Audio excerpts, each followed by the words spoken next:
নমস্কার বন্ধুরা, আপনারা দেখছেন বাংলা প্রতিদিন নিউজ। বাংলার উপরে আপাতত কোনো সিস্টেম নেই। মৌসুমী অক্ষরেখা পুরুলিয়া দীঘা হয়ে বঙ্গোপসাগরে এগিয়েছে।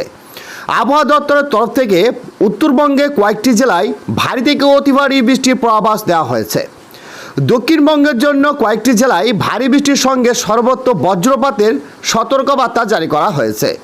সোমবার বিকেলে দেওয়া উত্তরবঙ্গের আবহাওয়া পূর্বাভাস অনুযায়ী আগামী 7 দিন সবকটি জেলাতে হালকা থেকে মাঝারি বৃষ্টিপাত হতে পারে। সোমবারে বাকি সময়ে দার্জিলিং, জলপাইগুড়ি, আলিপুরদুয়ার ভারী থেকে অতি ভারী বৃষ্টির পূর্বাভাস দেওয়া হয়েছে। ভারী বৃষ্টিপাত হতে পারে কালিম্পং এবং কোচবিহারে। সঙ্গে প্রত্যেকটি জেলাতেই বজ্রবিদ্যুৎ সহ পূর্বাভাস দেওয়া হয়েছে। সোমবার দার্জিলিং, কালিম্পং ভারী থেকে অতি ভারী বৃষ্টিপাত হতে পারে। ভারী বৃষ্টিপাত হতে পারে জলপাইগুড়ি, আলিপুরদুয়ার এবং কোচবিহারে। মঙ্গল ও বুধবার ভারী বৃষ্টিপাতের সম্ভাবনা রয়েছে দার্জিলিং, জলপাইগুড়ি, কালিম্পং, আলিপুরদুয়ার এবং কোচবিহার জেলায়। তো বন্ধুরা, বিস্তারিত জানতে হলে ভিডিওটিকে সম্পূর্ণ দেখবেন।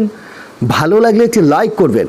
আর এই ধরনের লেটেস্ট ট্রেন্ডিং আপডেট ভিডিওগুলি সবার প্রথম পাওয়ার জন্য আমাদের চ্যানেলটিকে সাবস্ক্রাইব করে পাশের বেল আইকনটিকে প্রেস করে অল নোটিফিকেশনটিকে ক্লিক করে আমাদের সঙ্গে থাকবেন। তো চলুন এক নজরে দেখে নেওয়া যাক।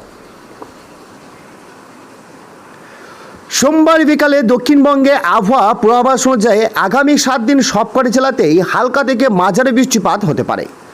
সোমবারে বাকি সময়ে বজ্রপাতের পূর্বাভাস দেওয়া হয়েছে কলকাতা, উত্তর 24 পরগনা, দক্ষিণ 24 পরগনা, পূর্ব পশ্চিম মেদিনীপুর, পশ্চিম বর্ধমান, বীরভূম, মুর্শিদাবাদ, নদিয়া জেলায়।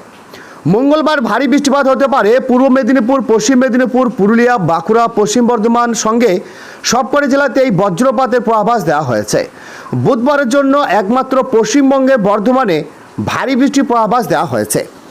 সোমবারে বিকালে আবহাওয়া দপ্তর জানিয়েছে আগামী 24 ঘন্টায় কলকাতা ও তার আশেপাশে এলাকায় সাধারণতভাবে মেঘলা আকাশ থাকবে।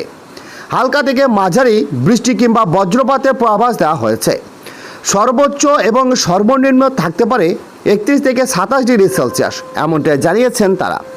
তো বন্ধুরা, আজকে এই ছিল লেটেস্ট আপডেট। ভিডিওটি ভালো লাগলে একটি লাইক করবেন এবং আমাদের সঙ্গে থাকবেন।